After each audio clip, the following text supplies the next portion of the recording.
저희가 지난 주일에는 하나님의 주권에 대해서 우리가 살펴보았습니다. 주권자 되시는 하나님, 주권자 되시는 하나님에 대한 믿음의 고백은 무엇을 의미합니까? 하나님께서 모든 것을 작정하시고 뜻을 세우시고 그 뜻에 따라서 행하시는 분이시다 라는 것을 고백한다 그랬습니다.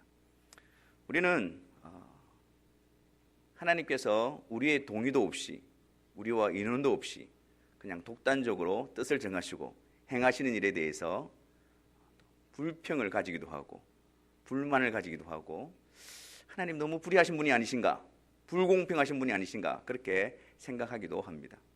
근데 여러분, 주권자라는 말의 의미가 무엇입니까? 그분이 홀로 뜻을 정하시고 또 그분이 그 뜻을 이루시는 분이시라는 사실인 것입니다.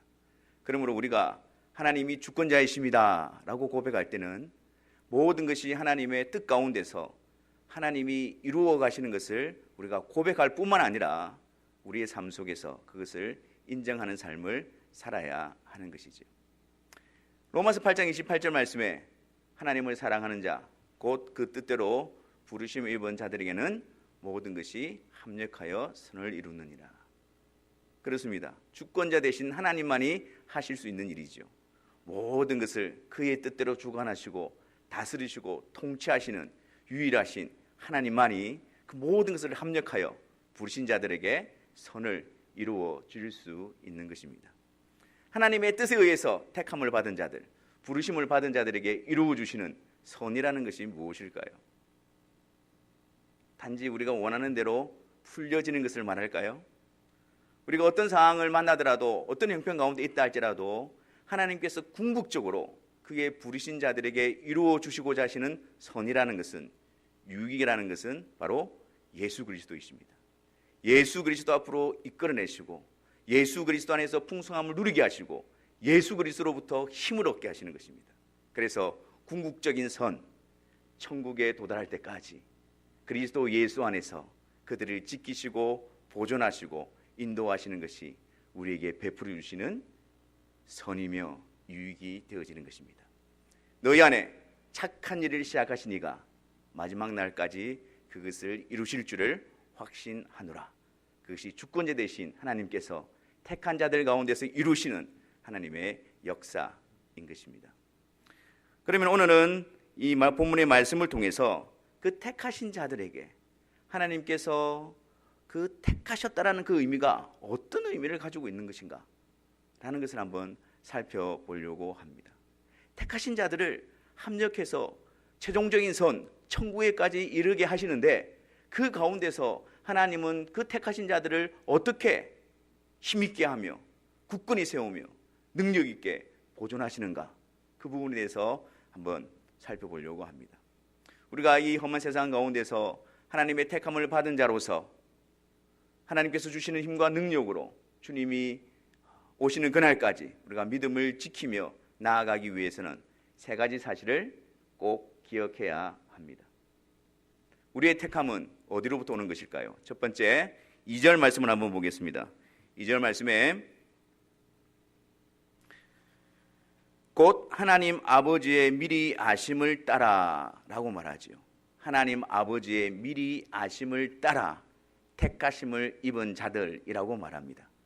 이 택하심을 입은 자들은 창세전에 성부 하나님의 미리 아심 바 된 자들입니다. 여기서 미리 아신다라는 말씀의 의미가 무엇일까요? 택한 자들을 미리 아신다라는 말씀의 의미가 무엇일까요? 어떤 분들은 이 미리 아심이라는 단어를 이렇게 해석을 합니다. 하나님은 전지하시고 모든 것을 아시기 때문에 장래에 어떤 자들이 예수님을 믿을 것인가, 그것을 다 아시고 앞으로 믿을 자들을 미리 택하여 놓은 것이다, 그렇게 해석을 합니다. 근데 이것은 여러분 잘못된 가르침입니다. 하나님께서 뜻을 정하셔서, 택하기로 뜻을 정하셔서 그들을 택하신 것이지 그들이 앞으로 믿을 것을 보시고 택하여 놓은 것은 아닙니다. 하나님의 뜻에 의해서 믿음의 역사가 일어나는 것이지 그들의 결정에 의해서 믿음이 이루어지는 것은 아니기 때문입니다. 왜 이 말이 그런 의미가 아니냐면, 여러분, 죄로 말미암아 전적으로 타락해져 있고 부패져 있는 인간 가운데서 누가 스스로 하나님을 찾아가며 하나님을 알아가며 하나님을 믿을 수가 있겠습니까? 모든 사람들이 다 죄를 범하였음에 하나님의 영광에 이르지 못한다라고 이야기합니다. 허물과 죄로 죽어 있기 때문에 하나님에 대해서 스스로 믿음을 가질 수 있는 자는 아무도 없는 것입니다. 근데 우리의 경험적으로 볼 때 어떻습니까? 여러분들은 어떻게 예수님을 믿게 되어졌습니까? 네? 어떻게 해서 예수님을 고백하게 되어졌습니까? 내가 듣고 믿기로 결정하지 않았습니까? 내가 예수님을 나의 구주로 영접하지 않았습니까? 근데 우리 경험적으로 볼 때에 내가 결정하고 내가 선택하고 내가 헌신해서 예수님을 믿은 것처럼 보입니다. 그렇다고 해서 내가 믿은 것은 아닙니다. 왜요? 우리 안에는 믿음을 일으킬 만한 그 어떤 가능성이나 능력이 없기 때문입니다. 그러면 우리에게 일어나는 이 믿음의 역사는 어디로부터 온 것입니까? 하나님으로부터 온 것입니다. 하나님이 택하신 자들 안에 하나님께서 믿음을 창조하셔서, 원래 그들 안에 믿음이 있는 것이 아니고 믿음을 창조하셔서 그 믿음을 가지고 예수님을 구주로 고백하게 하고 영접하게 하고 예수님 앞으로 나오게 하는 것입니다. 내가 믿은 것입니까? 하나님이 믿음을 주셔서 믿게 하신 것입니까? 그래서 우리의 경험적으로는 내가 믿은 것처럼 보이지만 결국 그것은 하나님의 은혜로, 하나님의 택정함으로, 하나님의 뜻으로 이루어진 것입니다 라고 우리는 그렇게 고백해야만 하는 것입니다. 그렇다면 하나님이 택하신 자들과 하나님의 미리 아심이라는 의미는 어떻게 연결이 되어지는 것일까요? 어떤 의미일까요? 창세전에 하나님께서 그리스도 예수 안에서 택하실 자들을 하나님은 미리 아셨다라는 의미입니다. 그리스도 안에 택하신 그들을 하나님은 이미 알고 계신다라는 말입니다. 근데 여러분, 우리의 의미로서 안다라고 했을 때는 별로 큰 감동이 없습니다. 그런데 성경에서 하나님께서 너를 알고 계셨다, 아신다라는 말은 특별한 의미를 가집니다. 그 의미는 특별한 관계 속에서 사용되어지는 단어입니다. 그들이 하나님의 특별한 존재라는 것을 나타내는 단어입니다. 내가 이미 너를 알고 인도라, 이 단어는 그들이 하나님의 특별한 존재요 사랑의 대상이라는 사실을 드러내는 것입니다. 아모스 3장 2절을 한번 보겠습니다. 아모스 3장 2절 말씀해 보면 내가 땅의 모든 족속 가운데 너희만을 알았나니 라는 표현이 있습니다. 이스라엘 민족에 대한 것인데요, 너희만을 알았나니, 하나님은 모든 민족을 다 알고 계시지 않습니까? 근데 특별히 하나님이 택하신 민족을 향해서 너희만을 알았다라고 이야기합니다. 이 의미가 무엇일까요? 보편적으로 아는 것과는 다릅니다.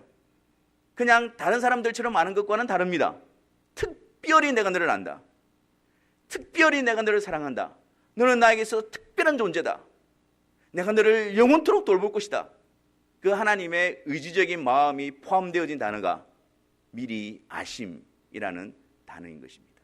그래서 하나님께서 택하신 자들은 성부 하나님의 미리 아심을 따라, 즉 창세전부터 성부 하나님의 사랑의 대상자들로서 부름을 받고 있다라는 사실입니다.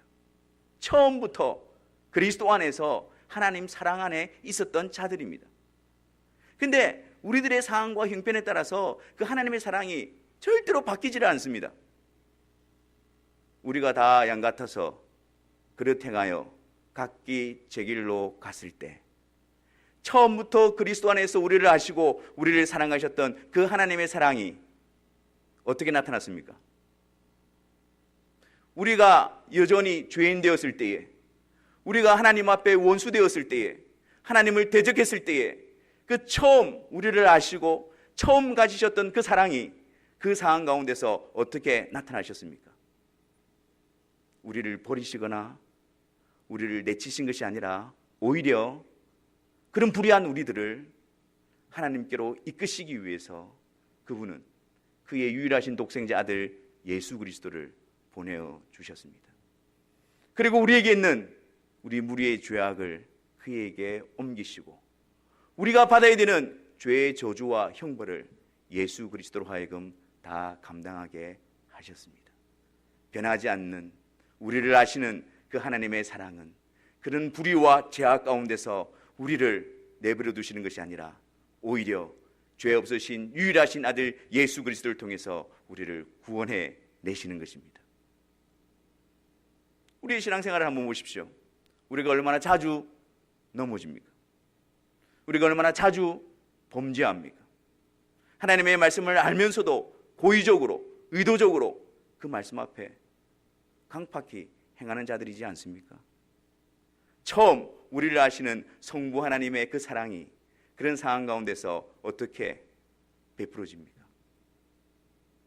우리를 버리시거나 우리를 내어두시는 것이 아니라 그 사랑으로 그리스도 안에서 우리를 용서하시고 자비를 베푸시고 긍휼을 베푸시고 우리를 단련시키시고 훈련시키시고 세우시는 역사로 나타나게 되는 것입니다. 그러므로 하나님의 택한 자들, 그들이 꼭 기억해야 될 첫 번째 사실은 성부 하나님의 미리 아심을 따라 택정함을 입었다라는 사실을 기억해야 합니다. 성부 하나님의 그 사랑의 대상으로 그 성부 하나님이 알고 계시는 특별한 존재로 택함을 받고 그 사랑이 그리스도 안에서 계속되어지며 그 사랑이 그리스도 안에서 우리를 변화시키시고 우리를 그 나라에까지 들어가게 하신다는 사실을 우리는 기억해야 하는 것입니다. 두 번째로 택함을 입은 백성들이 기억해야 될 사실은 무엇일까요? 다시 한번 더 2절 말씀을 한번 보겠습니다. 곧 하나님 아버지의 미리 아심을 따라 그 다음에 무엇입니까? 성령이 거룩하게 하심으로라고 합니다. 하나님의 택함을 받은 자들에게는 성부 하나님께서 성령 하나님을 보내주십니다. 그리고 그 성령 하나님께서 그들 가운데 어떤 역사를 일으키십니까? 거룩하게 하십니다. 거룩하게 하십니다. 거룩하게 하신다는 말씀의 의미가 무엇일까요? 성령께서 우리 안에 오셔서 거룩하게 하신다. 이 말의 의미가 무엇일까요? 여러분, 거룩이라는 의미를 우리가 생각할 때 첫 번째 떠올려야 되는 의미는 구별입니다. 따로 떼어두는 것입니다. 특별한 목적을 위해서 따로 구별해 놓는 것을 거룩하게 하다라는 말의 의미입니다. 그래서 구약 성경에 보면 그 성막에 사용되어지는 기구들 있지 않습니까? 그 기구들을 다 거룩하다라고 표현합니다. 왜요? 오직 하나님께 제사 드릴 때만 사용하기 위해서 따로 구별해 놓은 기구들이기 때문에 그렇습니다. 마찬가지로 성령께서 우리에게 오셔서 택한 자들 가운데 거룩하게 하신다는 사실은 세상으로부터 우리를 구별하여 내신다라는 의미입니다. 또한 거룩의 의미는 무엇일까요? 성경에 거룩하다, 거룩하다, 거룩하다 이 외침이 어디에서 등장합니까? 하나님에 대해서 찬송할 때에, 하나님의 하나님 되심을 나타낼 때에 거룩하다, 거룩하다, 거룩하다 그럽니다. 즉 거룩이라는 것은 하나님의 성품, 하나님의 속성, 하나님의 하나님 되심을 나타내는 것입니다.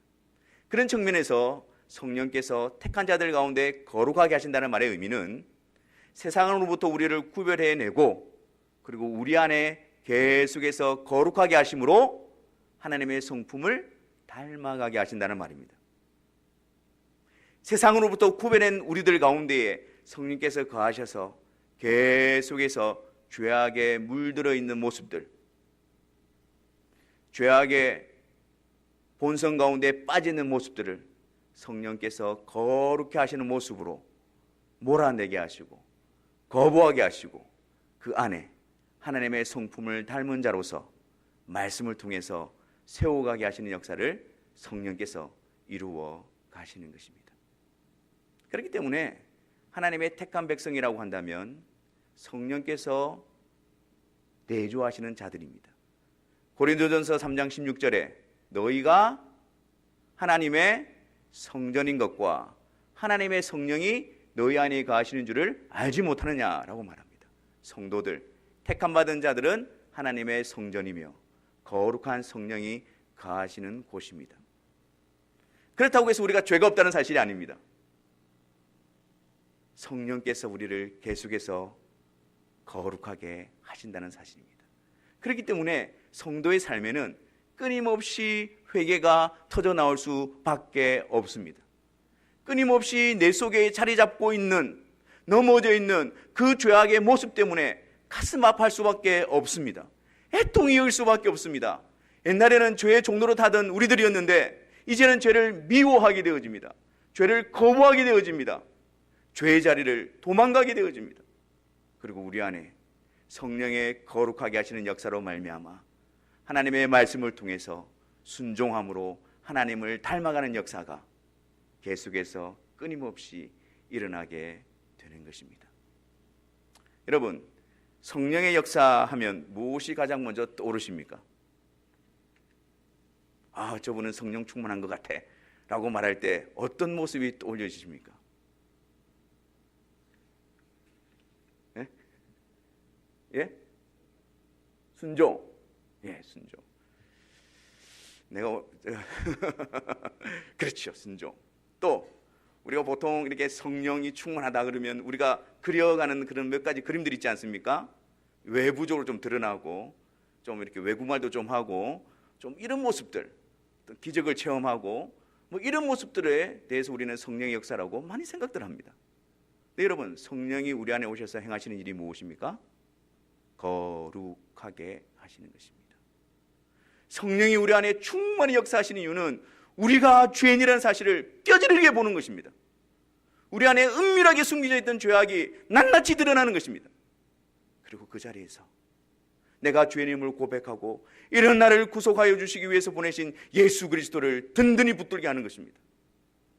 하나님의 자녀된 자로서 거룩한 삶을 시작하게 하는 것입니다.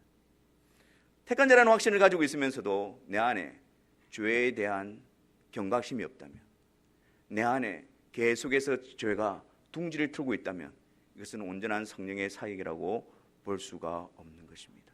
완전하진 않지만 내 안에서 터져나오는 그 죄악된 모습 때문에 가슴 아파하고 하나님의 은혜를 구하고 하나님 좀 벗어나게 해주십시오. 이 죄악의 모습이 더 이상 나타나지 않게 해주십시오.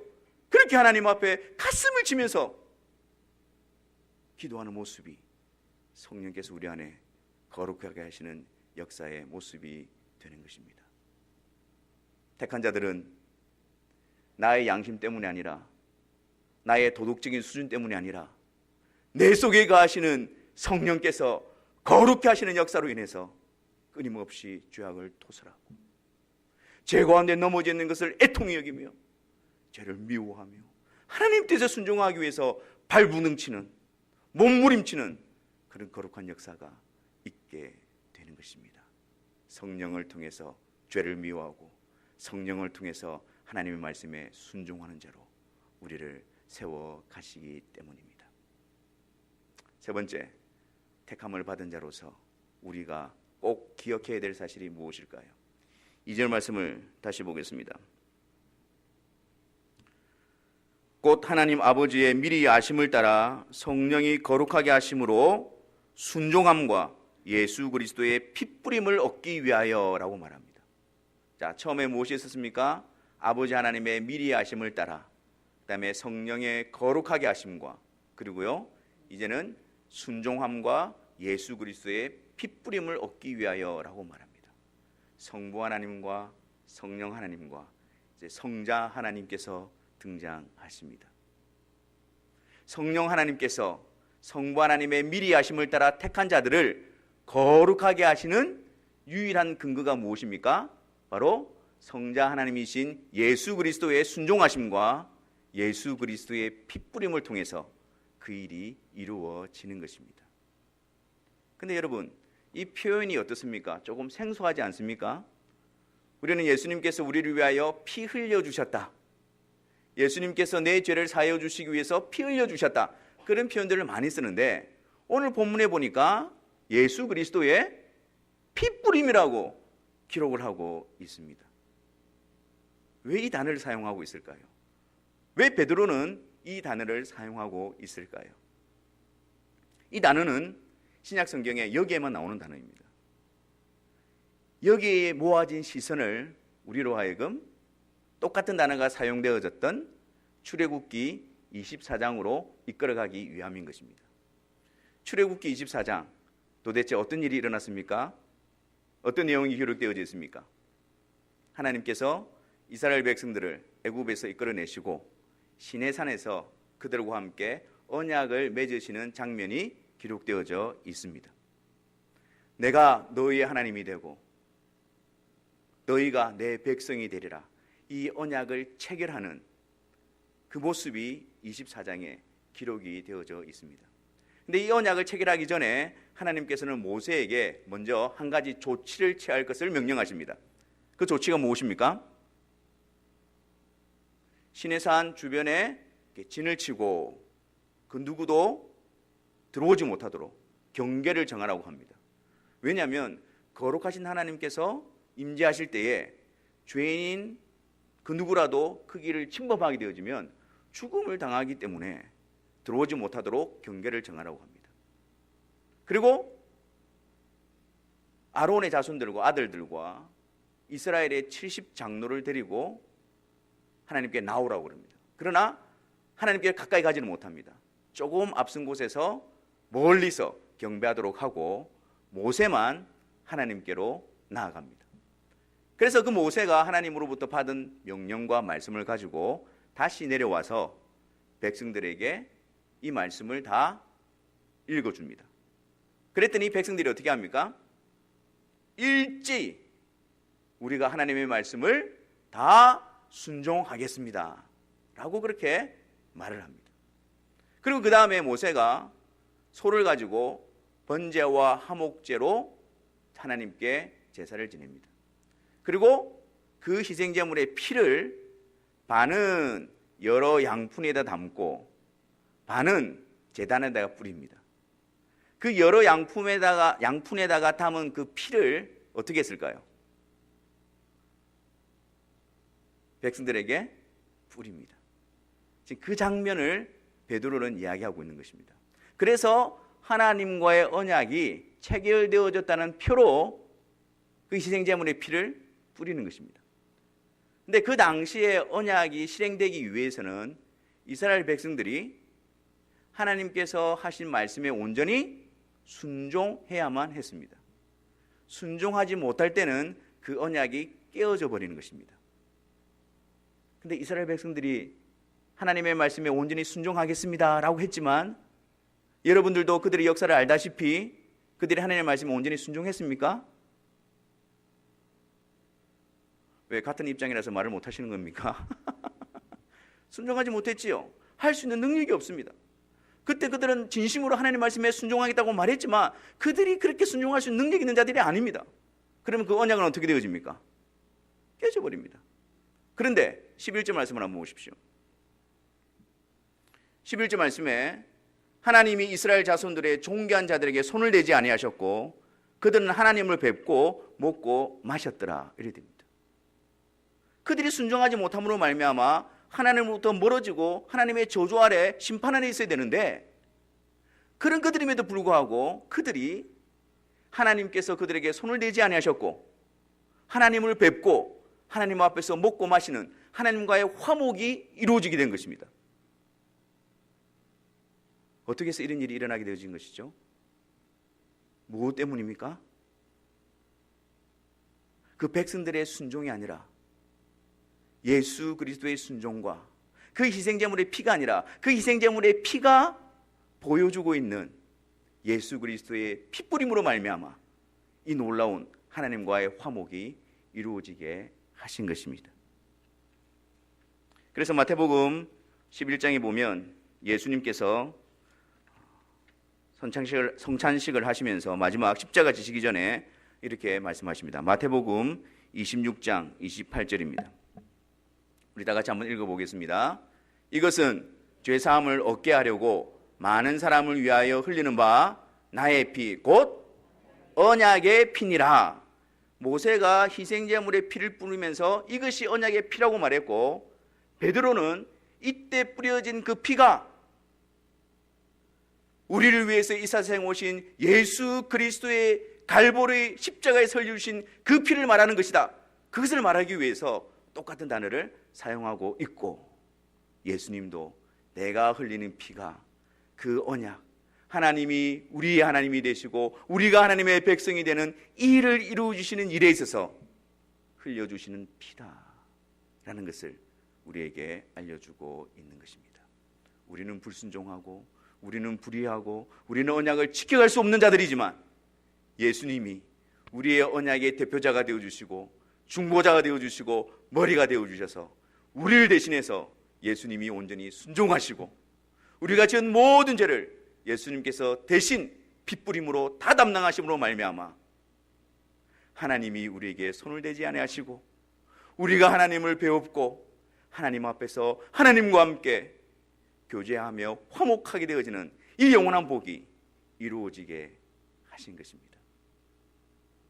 성부 하나님의 미리 아심과 성령 하나님의 거룩하게 하심과 성자 하나님의 순종함과 핏부림을 통해서 우리는 택함을 받은 자들이고, 성부, 성자, 성령 하나님의 그 주권적이고 완전하신 역사로 말미암아 그 성부 하나님의 뜻이 우리에게, 택한 자들에게 온전히 이루어지게 되는 것입니다. 오늘 읽은 1절 말씀에 보면 이 서신서를 받고 있는 자들이 어떤 자들이냐, 예수 그리스도의 사도 베드로는 본도, 갈라디아, 갑바도기아와 아시아와 비두니아의 흩어진 나그네라고 말합니다.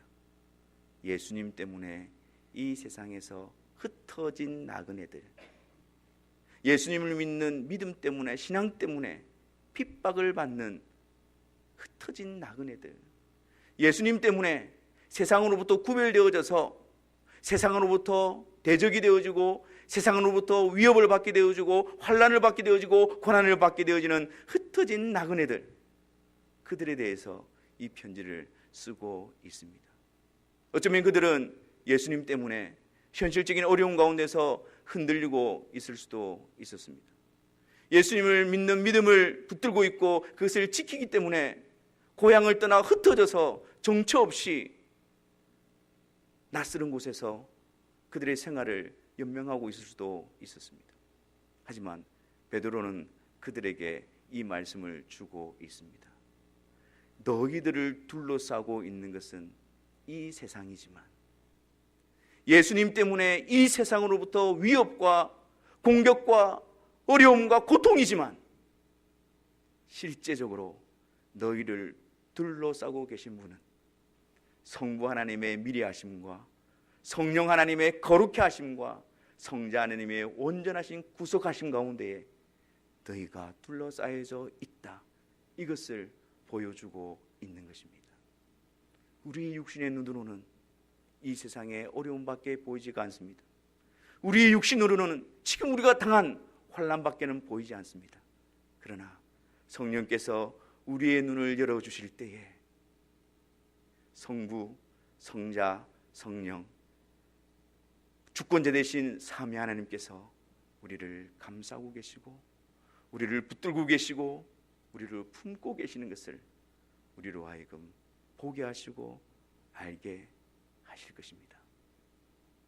이 시간 우리의 상황 가운데 여러 가지 고통과 염려와 불안과 우리의 믿음의 흔들림 가운데 우리가 서 있지만, 우리는 성부, 성자, 성령 하나님으로부터 둘러싸여져 있는 택함을 받은 자들입니다.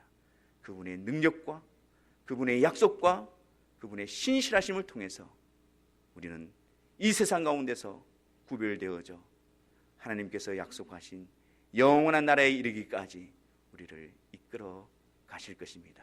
매 순간 성령의 능력으로 그분을 배움으로 그분으로부터 우리에게 힘과 능력이 덧입혀지고 그분으로부터 소망 가운데서 믿음의 긍휼을 넉넉하게 감당하게 되시는 우리 모두가 되시기를 주님의 이름으로 축원합니다. 기도하겠습니다.